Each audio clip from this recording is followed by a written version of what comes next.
Hello. I am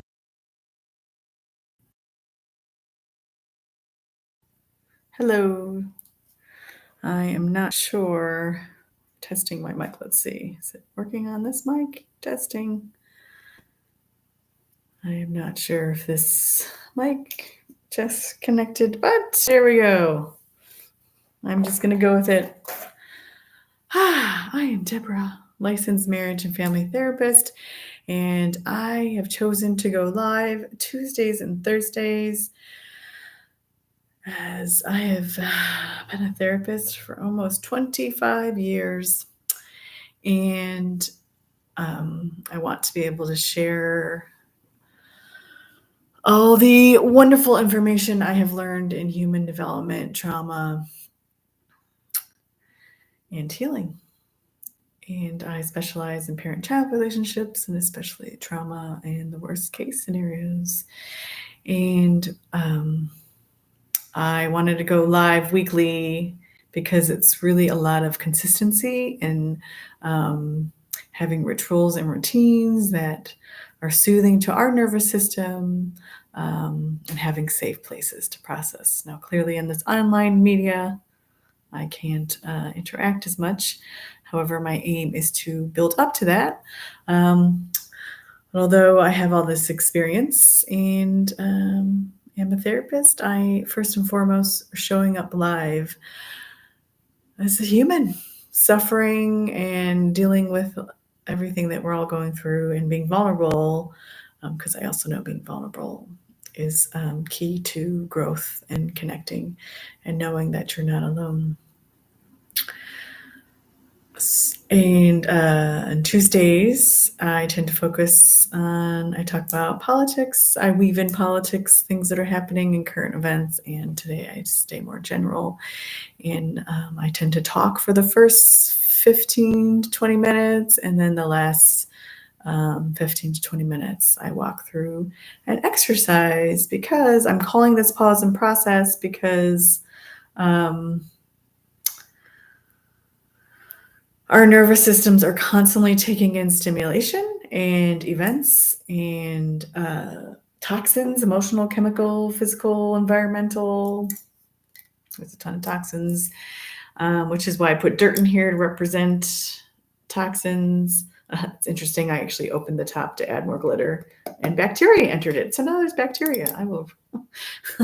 But events that happen, which can be a word someone uses, a video reel someone shares, a comment a family member makes, really, it's endless because we're sensory. It's why I do a lot of somatic work and talking about our body and connecting to our body. And things take us up and we feel dysregulated and we access different states of our nervous system, which have different results. And often we can't see clearly. We can't think clearly. We're not in the present moment. And actually, since I specialize in trauma very briefly is any stimulus or event that happens too much, too fast, too soon, and is overwhelming, is out of our control, unpredictable, and for our unique nervous system. And then we have no safe place to process, express, and make sense of it. And so that is what I love to do, is to share information to help people make sense of, and also there's lots of different ways. Yes, I provide therapy, but I like when people come to me, I say, my goal is to get you out the door as soon as possible. And I want you to help create a life for you where you can get your vital needs met and find those safe places. So going back to the jar, you will notice it's all shaken up and it takes time. At bare minimum, it takes 20 to 30 minutes for our nervous system to settle before we may get to a sense of calm and clarity and be able to access our compassionate, wise, innate knowing and intelligence. So that's what I'm trying to do here in a nutshell. I usually print out my visuals. I've tried to share. I appreciate everyone's patience as technology is not my savviness. But I'm going to talk a lot. I use a lot of theories, and I've studied and worked with trained with some amazing leaders in the field, Dr. Bruce Berry, Dr. Bessel van der Kolk, Dr. Peter Levine. I actually just did a training, joined a talk with Dr. Peter Levine just this week. And I'm just love learning. And I don't know it all. It's what I show up. I'm always learning. There's always something I learn. I don't know it all. And I love getting to know more. So, but briefly, polyvagal, we all have obviously, I did a talk on our nervous system. And so our nervous system, you can check out my talk on that one. There's a whole bundle of nerves that go from head to toe to our fingertips, whereas the vagus nerve specifically goes back from here down up to here, and it goes all the way to our gut. And that's why you'll hear a lot about the gut brain. And this vagus nerve is responsible for so much. And follow my page. I share resources on all the time. But it's really important. I've also done talk on neuroception. Basically, we are constantly, I use a dog in my book. That's my book, How to Train My Brain. But we are on 24/7 scanning for threats, for cues of threat and safety. And if we perceive a threat, and that's why I say perceive, doesn't mean that it's real. And then we're going to access our different nervous system states. And I actually want to call attention. April is abuse awareness, and that's sexual abuse, child abuse. I mean, all abuse really, but I unfortunately work sadly with child abuse and sexual abuse. Our society is a petri dish for sexual abuse, and much of traditional parenting is also abusive, and it hurts my heart tremendously how children are treated. And how we learn and internalize who we are starts by how we're being treated. And actually, I just read a statistics today was, I think 67% of child abuse occurs. Children die or under the age 1. Like, we are. So one of my states that I love to share is I want to promote relationship rich and child wise society. Because when you understand human development and how a human develops, man, life is so much more full of peace and joy and love. And we create nervous systems wired for security and love and trust. And we can actually access such, what God gave us. We're all born full and holy. So a lot of what I do in my is reframing that negative behavior comes from a state of stress, unmet needs, and lack of skill. And so if your child, so I kind of thought I want to promote a little bit more about awareness of when our children are misbehaving, when anyone's misbehaving, but I'm going to focus on children today. First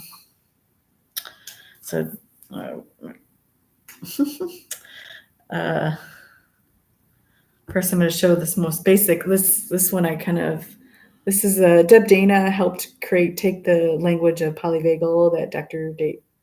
Stephen Porges came up with, but basically the ladder of our nervous system, and it is hierarchical. There's a hierarchy to it. That's why it's a ladder. And what happens, let me fix my screen here. So when we are feeling safe and connected, so when we scan and we're feeling cues of safety and love, then we are in ventrovagal, we are social, we are connected, and there's a whole lot more here.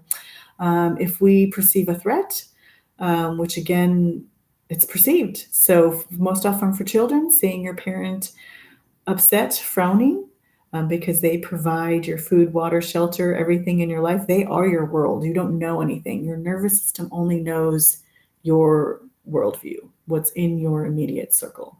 It cannot conceive outside of that. Which is also why we can't compare pain. I'll make another note about that because so we perceive danger. So like from a child's point of view, if your parent's upset, that's scary. oh no, what's going to happen next? And depending on those ways that most parents are often fear-based and are often treated in a fear-based way, are often reacting and projecting what was done unto them without their awareness. And I keep meaning to show my beautiful hand model that I walk through. I will do that another time. That kind of puts us all together. But once we're in sympathetic, we go to fight flight. And this is why we protest, kids get mad, throw things. It's an automatic thing we do. We all do it. We all go through these states. Everyone has a nervous system. This is why this is relevant to everybody. And then if you're in fight or flight for too long and no one is there to help regulate you, no one is there to help you feel safe, seen, soothed, and secure, you're just going to get so overwhelmed and flood the brain, and you're just going to collapse and go to dorsal and shut down. And this can happen much quicker. Sometimes you don't even, you will go into sympathetic, but you might just go to, because you've been here so many times, you'll go right into dorsal really quickly. Usually I use my pen to show, to model that experience. But actually I'm going to share an image more related to children. Let's see.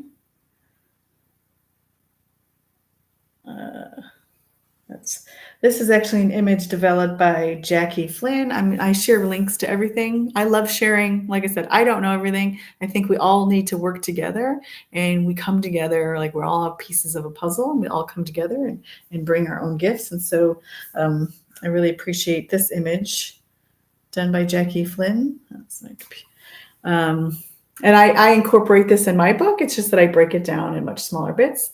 I like that she puts it all here. But basically this talks about those zones. So the green is that ventral vagal, and you can see that's when we're engaged socially. It talks about how we're feeling. You'll notice peaceful, light. It's a lot of glee here. I might have to print out in the future. I like to save the trees. I care a lot about a lot of things. But like I said, I'm sharing the link to this. But for all people, everyone, we all have a nervous system. When we're in ventral vagal, we're going to feel light. We're going to feel peaceful. Whereas when we're mobilized, we're going to feel more tense. Our heart's going to be beating. We might clench our fist. We might be sweaty. There's heat. Whereas when we're in collapse, our heart just feels heavy, empty, numb, dark thoughts.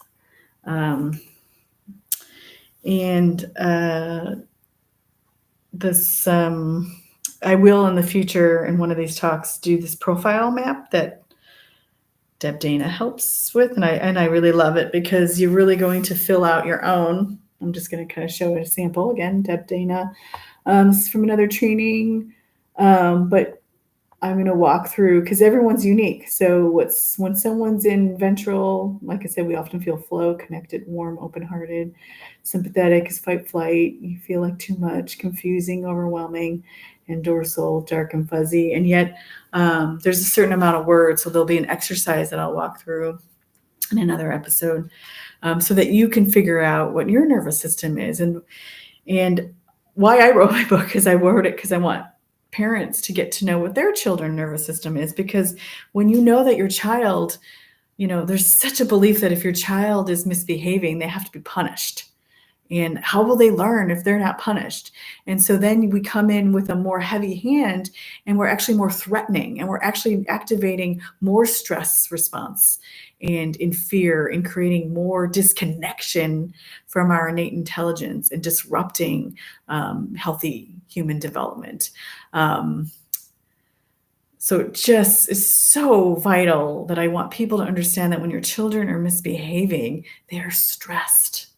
And the same thing with partners. I do couples therapies. I mean, it goes on, but I want to focus on children because I am so sick and exhausted. My job is to really help. Pretty much what I do is I'm reparenting people, and I'm reparenting myself all along. It hurts that there's such simple and playful ways that we can promote healthy human development that is soothing for the parent, that is good for the child, and for goodness gracious, ripple throughout the world so much goodness. And it's like there's so much complexity to it, but I just want to constantly remind that actually in the moment, it's just so important that in the moment we meet people where they're at. And especially with children, I know it can seem ridiculous things that they get upset about, but as I kind of referenced it, that the nervous system only knows your lived experience. And yes, oh my gosh, like I think that's something that I've struggled in my life because, yeah, I'm privileged. I've gotten a lot of good things. I've had many resiliency factors. And it's almost like because I had all those things, well, then I have no reason to complain. Little do people know all that I've kept quiet, that I did not share because I was terrified of sharing, because of shame that I felt, that I have learned since I was very little. My worldview is that there's something wrong with me. I'm different. I don't fit. And there have been things that happened that I don't talk about. And I ended up suffering alone because I have everything else. I have no right to complain. And unfortunately, that creates shame. That creates a whole host of negative consequences. And I'll talk a lot in, I want to refer to my hand again because I will show my hand model. I'm going to do it definitely a separate video. I do it. I have a webinar on my talk, on my book, that I do my hand model. And anyone who works with me, I teach everyone. I weave in the work of Dr. Bruce Perry and Dr. Dan Siegel, interpersonal neurobiology. And I've been really blessed with everybody that I've worked with and trained with, and I love sharing that knowledge. So in a nutshell, I really just want to help people understand that when people, especially children are vulnerable under 0 to 7, they are completely dependent on their caregivers and the environment they're in, and our environments. It's nurture nature. It's not just one thing. It's an interaction. And what you say and how you treat and react in your own. So many parents are going into parenting, oh, I'm going to do everything right. Oh, I know what to do is right. I'm going to do what, yet when you're under stress, which parenting, being around children who have lots of needs and are constantly going 24/7 is activating for your own nervous system. And so we end up getting triggered and then reacting from a place of fear and control and power and control. And then and putting a lot more unnecessary stress, which again, then stress, trauma. I mean, any stressor can become a trauma because then any stressor that happens too fast, too much, too soon, without a safe place to process, express, and make sense of it, then becomes a trauma. And trauma now then means that it's creating a negative feedback loop, at your biological, physiological, whole host of disruption happens, dysfunction, disharmony, dis-ease. The more that it goes on without a safe place to process, express, and make sense of it, creates a lot of rigidity or chaos. There's a whole bunch of negative consequences. And really just it's not much, just acknowledging that the child is stressed and overwhelmed or something is scary to them, they are uncomfortable, and meeting them at their at. It's so important. Often with parenting, I would talk to say, get down to their level. Often you're a parent, you're a big parent, yelling, talking at them. And I always recommend getting down to their level within a safe difference, because you got to check yourself. If you're still really irritated and angry and then you get too close, that's also threatening. But to lower your body and get on the floor, get eye contact. I mean, and I will acknowledge a lot of eye contact's a whole other talk, because it can be scary to look at someone's eyes, especially when you're feeling shame. Actually, I just did a training with Peter Levine, and he totally described how that feeling of shame is just like looking away and your shoulders down, and And shame just wreaks such havoc. It's so toxic. It's so toxic. So I'm going to rise up.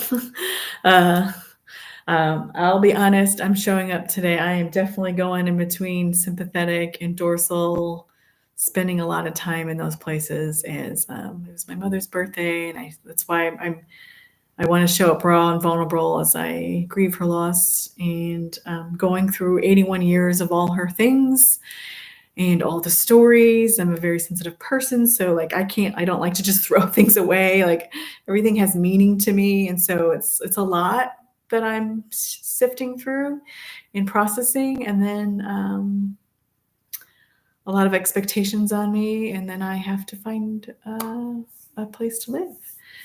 And I will be going overseas for a month to ocean, because ocean very soothing to me, and to spend time with people I love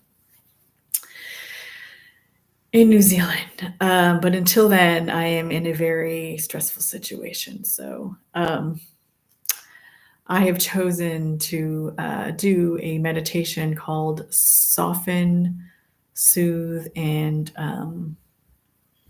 Allow. As I mentioned, I'm dysregulated. I have things that are, as I'm going through my mother's things and history, and there's interactions with people that are bringing up unresolved shame and guilt in me, and things that I've experienced in my life. So I'm going to pull up this. I have to find, thank you. I will find, where did it go? There it goes. So this Soften, Soothe, Allow is, I think, Christian Neff. She does self-compassion. I love her work. I'm actually pulling it from this self-compassion and mindfulness whole little program that I got from a different organization, which I will share the link to. So with this part of this exercise, it's really important that you feel comfortable to enter this quiet space. And you need to listen to your body. You'll hear me. You got to meet yourself where you're at. And that's, it's so hard when you have, so many horrible things happening. Other people have it worse. Just to remind yourself. That's why I constantly remind people, like, yes, people have it worse. Yes, there are so many horrible things. And yes, you have so many blessings. Yet in the moment, your nervous system only knows what you're going through. And it's so important to meet yourself where you're at this moment. Because again, if you judge and shame, then that just creates more toxicity in your nervous system and suffering, and does not promote healing. So compassion is one thing that I have found. It's just like a beautiful balm. So this exercise, I want you to find a position that feels comfortable. And if you feel comfortable to close your eyes, you may do so. I tend to do that, but right now I'll be reading. I'm going to be reading a script, so I won't be closing my eyes. But do what feels right. If there's any distractions, turn them off. You need a glass of water, a pillow. And we're going to take 3 relaxing breaths. And I enjoy the practice of putting my hand on my heart for a few moments. While I'm taking these breaths, as your hand on your heart is this reminder to bring kindness to yourself.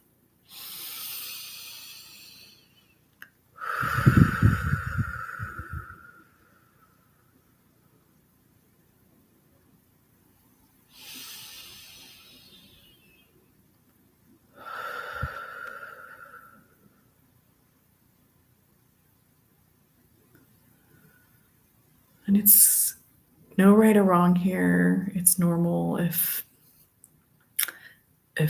maybe you're struggling to do this, or you're getting distracted. Just notice what comes up, and then kind of let it flow away in the wind, and go back to your breathing. And then I want you to recall a mild, moderately difficult situation. So mild, something that maybe you're dealing with right now. Perhaps it's a health problem, a stress in a relationship, or a loved one in pain. we don't want to choose something that's very difficult right now or a trivial problem. It's like we want to choose something that generates a little stress in your body when you think about it.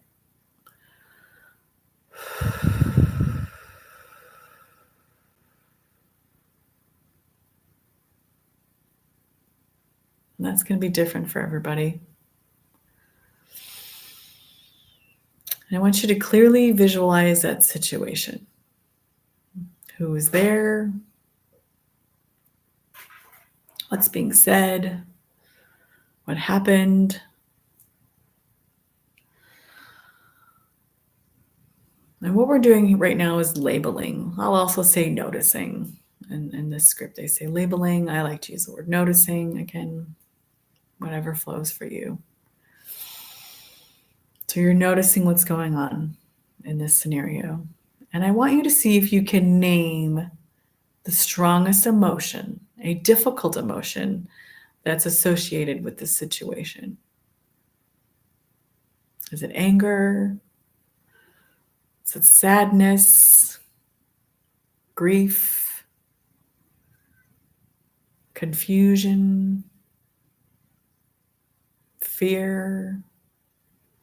Longing? Despair?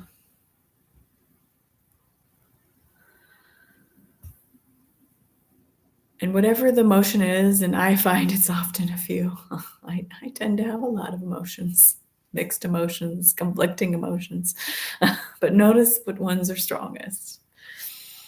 And repeat the name of the emotion to yourself in a gentle, understanding voice, as if you're validating a friend with the feeling that they have. Like, that's confusion. That's fear. That's grief.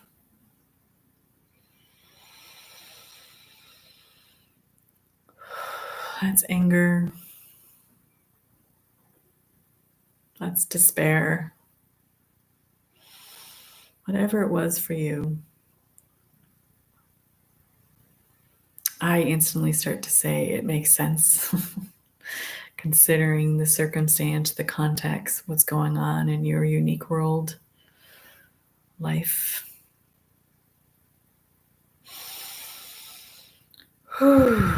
That's there. That emotion is there.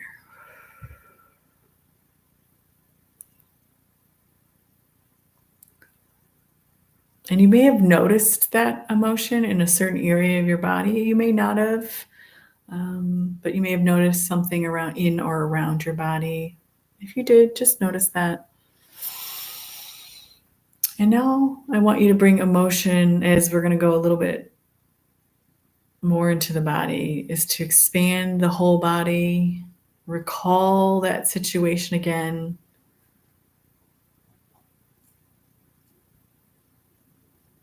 And going a little bit more deeper to see where are you feeling that most as you're replaying that situation in your mind's eye. It's like you're sweeping the body from head to toe and sense where there may be a little tension or discomfort.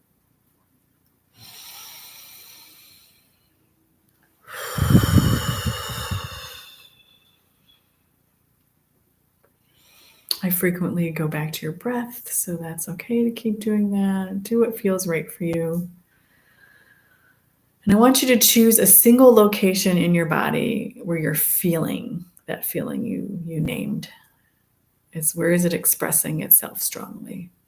Perhaps it's a point of a muscle, it's a tension or an achy feeling like a heartache. And in your mind, I want you to gently turn towards that spot, like put your attention on that spot.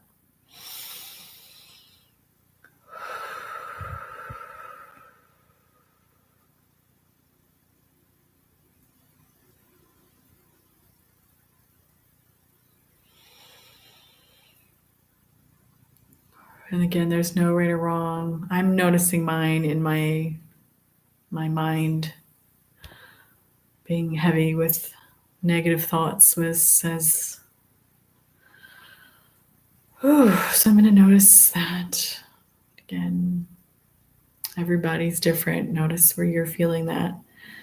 And then wherever that location is in your body, I want those muscles to be soft without the requirement of being soft. Like simply applying like heat to sore muscles.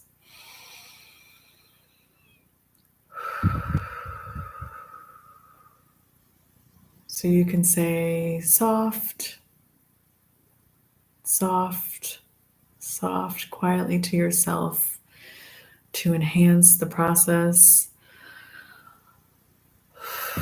I literally have a wheat bag that I heat up and I put on my head. So I imagined putting that warmness on my mind, on my head.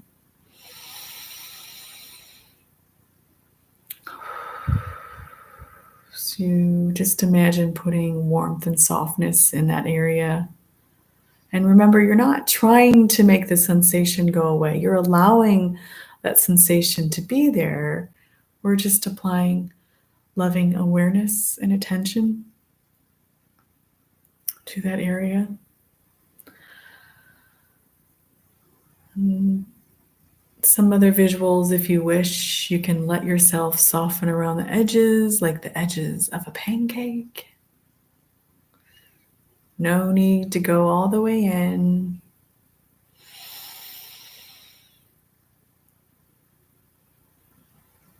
Soothe yourself for struggling in this way. And I invite you, if it serves you, to put your hand on your heart. Feel your body breathe. Perhaps kind words arise in your mind. Oh dear, this is such a painful experience. It makes sense what you're going, that you're feeling this way, considering what you're going through.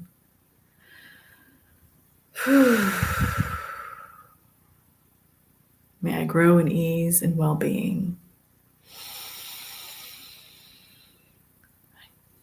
Give myself space and grace, because no one else truly knows all that you're dealing with.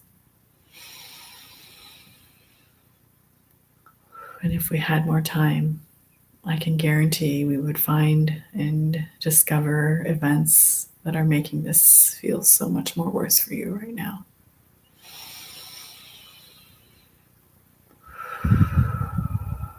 And if it helps to place your hand where you're feeling that tension, so if you're feeling it in your neck, you can move your hand to your neck. I'm actually going to put my hand on my forehead.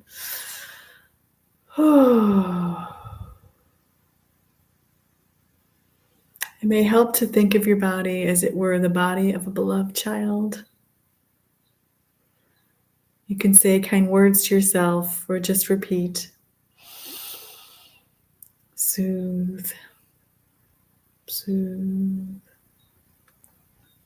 soothe. Or whatever word that's soothing for you, or a visual. It might not even be a word. It could be a color. Whatever is going to soothe that area.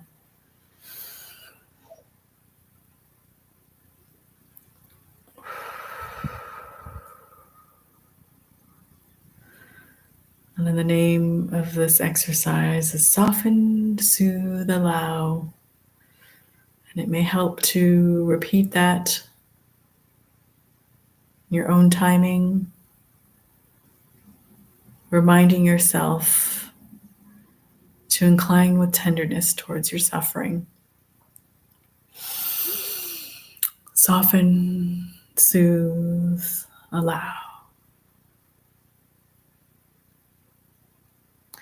If you experience too much discomfort or suffering with an emotion, stay with your breath until you feel better. If you've listened to other talks, I've invited having a container where you can put the overwhelming negative material that may have come up for you.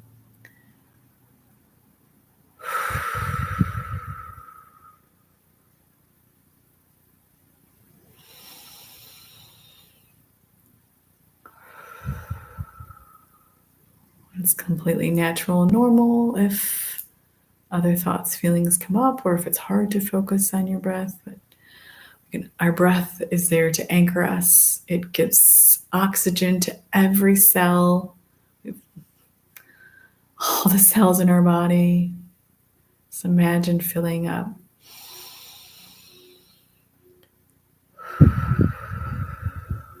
And you may slowly open your eyes when you feel ready.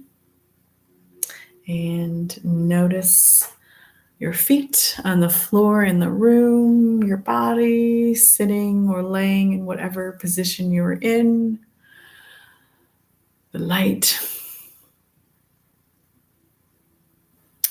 anything that's in your environment that is soothing and pleasing to you.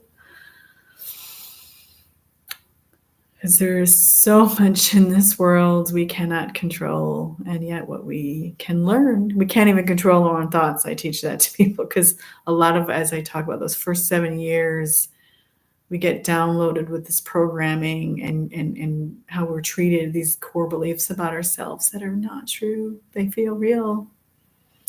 And so we actually have to learn to control our thoughts, and even feelings are built up. That's why it's so important. As you look at that jar, there is some clarity, as some things have settled, not completely, but some things have settled, because we need that time and space to give ourselves grace so that things can settle and we can get aligned with our intentions and our best selves and find ways to get our needs met. And I was saying, I'll say, if we can't cure it, let's curate it. And so you curate your environment, because environment is huge.